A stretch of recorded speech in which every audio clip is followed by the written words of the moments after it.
Lisboa começava ali no década de 40. Aquela placa amarela é onde estava a placa que dizia Lisboa, foi retirada para em 2010. Isto quer dizer que nós estamos naquilo que era o princípio da cidade. Tudo isto, quando foi construída a praça, não existia. Eram quintas. Há a quinta do Vale da Montanha, a quinta das Ameias, havia dezenas de quintas nas zonas. Eram quintas agrícolas que abasteciam, sobretudo de legumes, as praças de Lisboa. Algumas delas eram modestas, eram pequenas construções, de térreas, outras eram mais apalaçadas. As quintas foram usadas na década de 70 para construção selvagem, para obrigar as pessoas que vieram das colónias para aqui viver. Viviam em barracas na década de 70, que foram destruídas e foram realojadas no Casal Vistoso, ao pé da Quinta das Ameias, no chamado bairro Portugal Novo. Aquela coisa feia que está ali é o monumento ao Francisco Sá Carneiro, é o logotipo do Partido Social Democrata, que é envirgulado com as três setas. Da parte da frente está a cabeça do falecido Sá Carneiro. Esta praça faz parte do plano de Faria da Costa para a reurbanização de Lisboa. Houve um confisco dos terrenos privados por parte da Câmara Municipal e depois entregou a construção a privados. Aqui temos então uma torre de arquitetura neotradicionalista, também chamada de português suave, é uma arquitetura que vai buscar os motivos do Renascimento e também da tradição arquitetónica portuguesa. Rua Alves Tordo é uma rua que tem estas fieiras de casas abandonadas hoje em dia. Tem algumas casas ali em frente, que são as casas que estão em frente da Vila Áspera, e aquela construção que está ali. Depois tem um outro segmento de Rua Alves Tordo, vários quilómetros para a frente em Arroios. Segue o percurso da antiga Estrada de Sacavém, que era um dos principais acessos a Lisboa que existia no século XVI, XVII e até o século XX.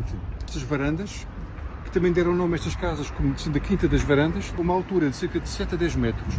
Do lado de lá existiam lojas, casas comerciais, e havia ali a Vila Áspera, uma vila operária. O testemunho único que resta no Arieiro de uma vila operária era ali. Havia aqui uma fábrica de cerâmica muito grande na João 21, no local onde se construiu depois a cerâmica lusitânia, onde se construiu depois a caixas de depósitos. Portanto, pode ser pessoas das fábricas que trabalhavam para esta fábrica que aqui estava.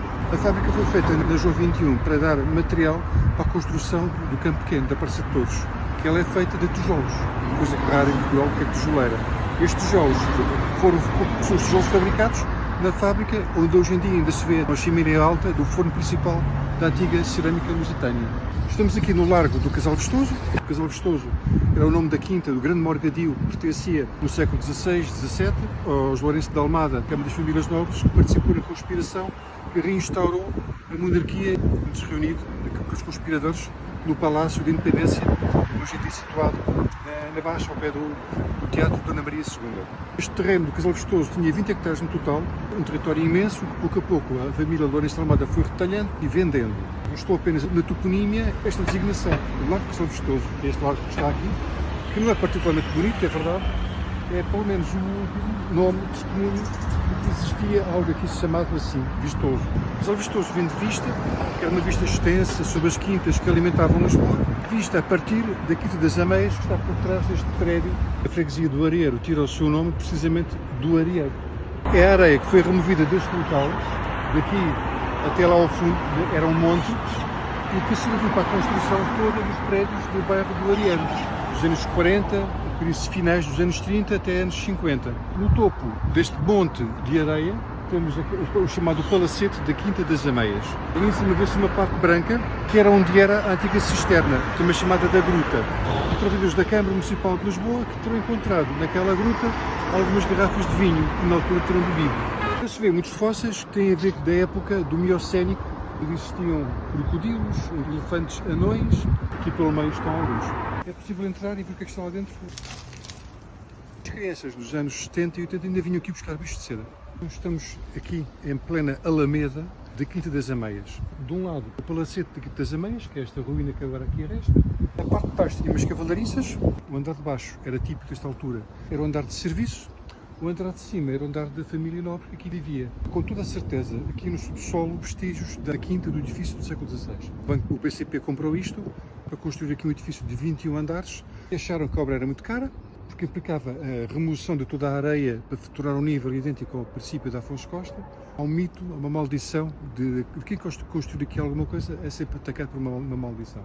Estamos no interior do Palacete da Quinta das Ameias. Uma das pessoas que viveu aqui quando criança, que era a Júlia Diniz, que conta que quando demoliram uma das paredes para alargar uma nova divisão, encontra na altura das paredes ossadas, uma chuva de ossos. Não foram comunicados a ninguém e todos sido enterrados nas areias à frente. Esses ossos depois poderão ser os mesmos que apareceram na década de 70, terão morrido 2 operários com esmagamento de cabeça, e isso confirmou o mito de que quem quisesse construir aqui das ameias era amaldiçoado, a construção ela levava até ao fim. Aos relatos dos ossos nas paredes aqui dos anos 40, fala-se de ossadas de crianças quanto ossos pequenos, e depois fala-se de ossos novamente nos anos 80.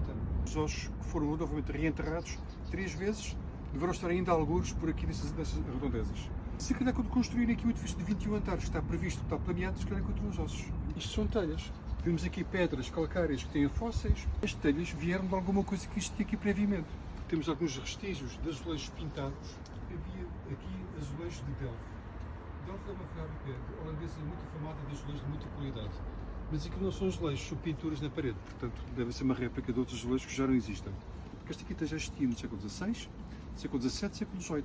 A construção que está aqui poderá ser ou de finais do século XVIII ou do século XIX. Aqui vemos o acesso ao carvão.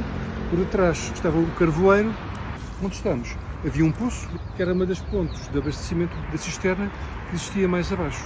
Havia aqui, portanto, vários túneis que abasteciam a cisterna. Estas ameias que vemos aqui são as últimas ameias que restam da Quinta das Ameias. Serão meramente decorativas e, de facto, são bonitas de ver ainda hoje em dia. Há fotografias da década de 40 que as mostram ainda com a construção, com as janelas. Por trás desta muralha, ou falsa muralha que aqui está, temos a chamada Capela de São João Batista. Para baixo é a vista que nós víamos de Lisboa, a que deu origem ao nome do Casal Vistoso. As ameias mais à frente tinham 2 canhões. Havia rumores de pessoas que eram canhões da época das guerras liberais, depois confirmou-se que não era verdade, eram canhões de barro com funções meramente decorativas. Aqui na zona da Capela de São João Batista estão as namoradeiras, um banco um frente ao outro. Ali estava o sino. Esta capela ainda se vê de cá de baixo, servia exclusivamente a família Abreu e Castro. Aqui ali atrás, pelas ruínas, é da casa do caseiro, uma senhora chamada Zulmira que vivia aqui, viveu aqui até a década de 70. Não há indicações que ela tinha vivido aqui depois da década de 70.